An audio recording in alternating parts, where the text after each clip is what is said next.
Many people have Iron Man at the top of their MCU ranking lists. However, I disagree.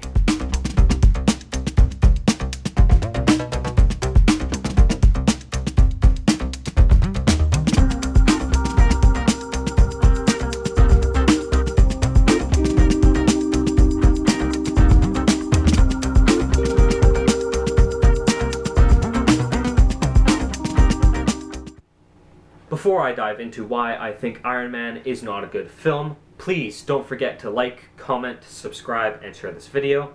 Sharing is one of the best ways for you to support the channel, as it helps get our content out to other people who might be interested in our videos and helps our channel grow. Anyways, enjoy the video. We're going to go through the problems that I have in this movie one at a time as they appear in the film. The first issue I had was with the flashback scene. As a first-time viewer, I didn't get the direction that the filmmakers were trying to go with this. However, after watching it a couple more times, I got the direction that they were going, and I kind of understood that, you know what, this is probably the best for Tony's character for us, the viewer, to be able to understand it. However, looking back on it now, I feel like there were a lot better ways that they could have approached this. What I would have liked to seen is us experiencing who Tony is through his captivity in the cave and learning more about him in those moments. And then when he gets back to America, we have the exposition where we finally get kind of the whole scope view of who Tony is, and then we can launch into him trying to build his Iron Man suits. Issue number 2. Tony should have been caught when he was building the Mark I suit in the cave when he was captured. I understand that the filmmakers were trying to make it seem that Tony was being a genius in terms of building the suit while the guards weren't looking, or setting it up at different camera angles, or having those plans that when overlaid actually showed the complete drawing of the suit. However, I think this comes off as more as his captors aren't that smart rather than Tony's a genius, and I personally don't like this move. The rest of the film is pretty okay, but the majority of my problems come towards the end of the film. A minor nitpick I have with the middle part of this film is that there was no explanation of how the paralyzing technology worked. Obadiah does mention that Tony was the one who invented the technology, but there really is no more explanation beyond that. I, as a viewer, would have liked to have seen how it was developed and how it exactly worked. With that not being explained in the film at all, I feel rather cheated as a viewer.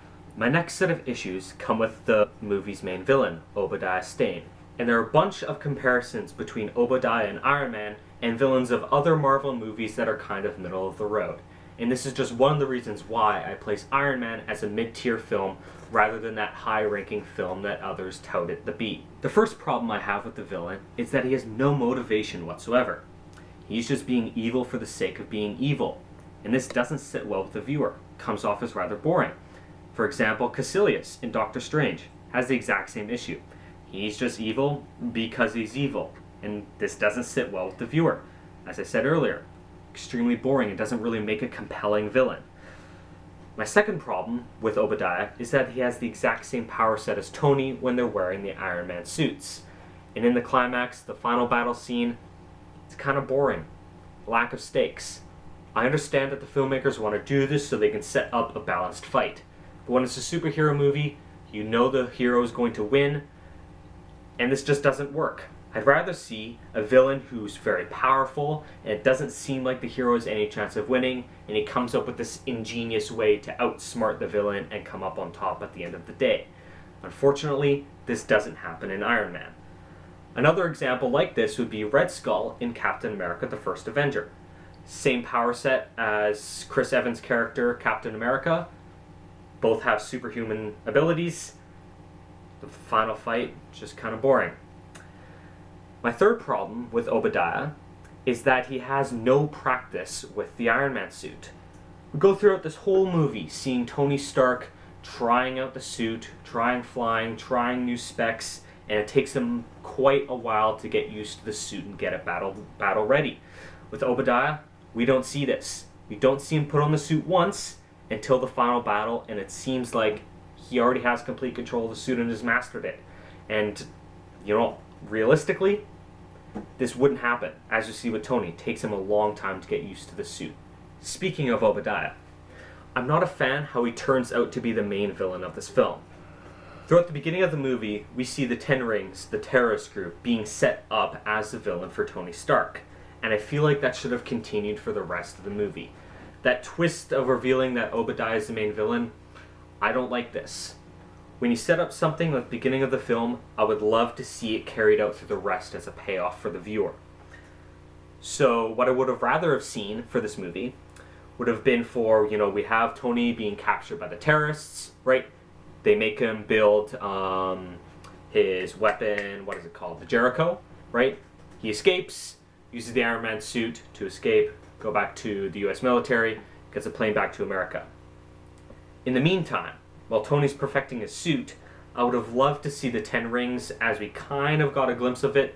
They go out into the desert, find the scraps of Tony's armor, find the plans to the suit, and instead of having Obadiah come and steal the plans and make his own Iron Man suit and the arc reactor out of it, because of this, I would have loved to have seen the Ten Rings perfect Iron Man's design, make a bunch of Iron Man suits, and when Tony comes back to Galmira to free the refugees from the Ten Rings, have these Iron Man suits show up and have this big final climactic battle scene between the weapon that Tony has prepared for peace against the weapons that the terrorists have prepared for war. And I feel like that would have been a much better climax than having just Tony fight his, nemesis, maybe not really nemesis this far in the movie, but more of just his kind of co-worker, basically, who decided to, I'm going to beat up Tony because he's making some bad business decisions. Now to address the climax of this movie.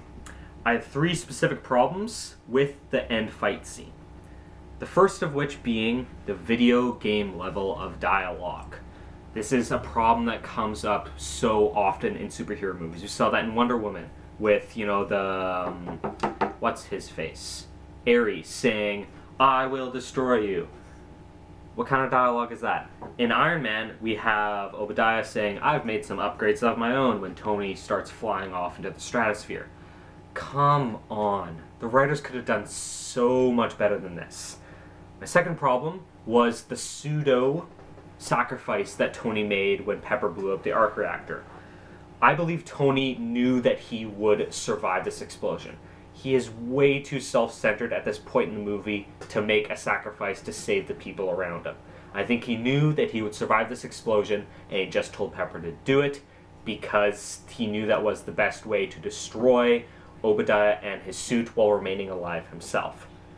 Speaking of Obadiah's suit, another big problem that I had, and villains do this all the time, when they're monologuing, they take off their guard or they kind of go a little bit more easy on the hero. We saw Obadiah completely flip up the front of his Iron Man suit, completely exposing his body to the eventual arc reactor explosion. This makes 0 sense for a villain. I would, if I was him, keep the suit on the entire time, wait till Tony's dead, and boom, there you go. Final problem that I have with the end climax scene is, if Obadiah wins, what's his plan next? S.H.I.E.L.D. is already coming to arrest him. He probably has some idea of that. And if he's just there to kill Tony, what is he going to do? Then run away to join the Ten Rings? He was the guy who just paralyzed their leader and took their stuff. So he has no backup plan, and this just seems like a tack on to the end of the film. Let's have this fight. Tony's going to win anyway and kill him, so we don't have to worry about a backup plan.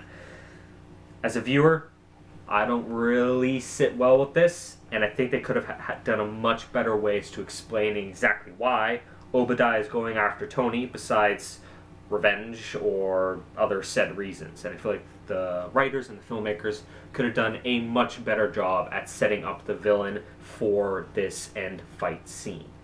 Finally, to address an overall issue that I have with this film is the nostalgia factor.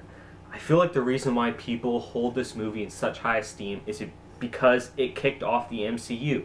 And just because a movie is kickstarting a universe or kickstarting a series of episodes for a TV series doesn't make it a good film in its own right.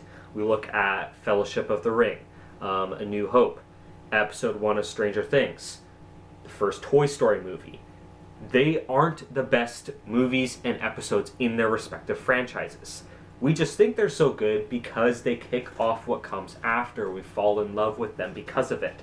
But as I said earlier, that doesn't make them great. The film by itself and the content within it, that is what should make that movie or episode good, not because it kicks off what comes after.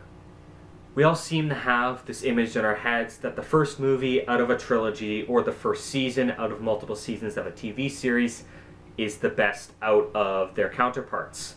For example, season 1 of Stranger Things is much better than season 2 or season 3 of Stranger Things.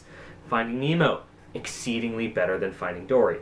Cars, better than Cars 2. Even you look at the Indiana Jones series. The first Indiana Jones movie, Raiders of the Lost Ark, is probably the best out of the 3 movies that followed. And I think because that Iron Man 2 and Iron Man 3 are considered not so good movies in the MCU, and Iron Man looks good by comparison, we're like, Iron Man is one of the best movies that the Marvel Universe has to offer. I don't think that is the case. I think movies should be able to stand on their own without looking at other movies or other episodes of the same like and comparing the two, and just via comparison, Iron Man or these other TV series or movies that I named coming off as the best just because their counterparts aren't as good. I do not think that is a good way to evaluate how good a movie is. To conclude, I don't think that Iron Man has stood up to the test of time. We all hold it in high esteem because of the nostalgia factor. It was the first movie to kick off the MCU. It's the best of the Iron Man series. Thus, it's a pretty good film and should be put with the best movies of the MCU. However, as I've said, this isn't the case. Quite a bad villain, anticlimactic climax, and a host of other problems in this movie lend it to not being one of the top tier movies of the MCU. And honestly, for me, lands mid-tier, maybe even the bottom of the mid-tier for MCU movies. Anyways, thank you guys for watching, and please don't forget to like, comment, subscribe, and share this video. Sharing is the best way for you to support the channel. It helps get these videos out to other people that might be interested in our content. Question of the day. What do you guys think of the Iron Man movie? Am I right? Am I wrong? Tell me in the comment section below. Don't say it. Don't you say it. Left.